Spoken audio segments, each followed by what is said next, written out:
يا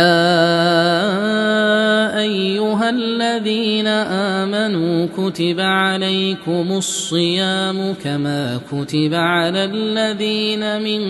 قبلكم لعلكم تتقون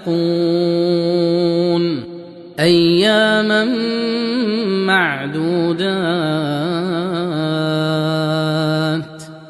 فمن كان منكم مريضا أو على سفر فعدة من أيام أخر وعلى الذين يطيقونه فدية طعام مسكين فمن تطوع خيرا فهو خير له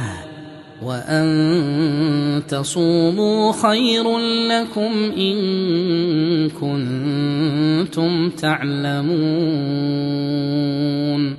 شهر رمضان الذي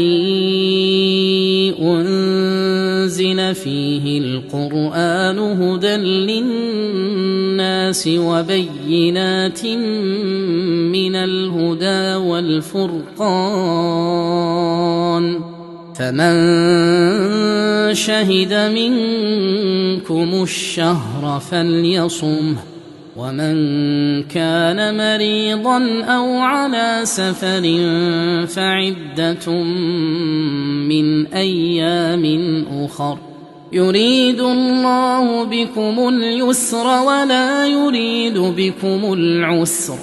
ولتكملوا العدة ولتكبروا الله على ما هداكم ولعلكم تشكرون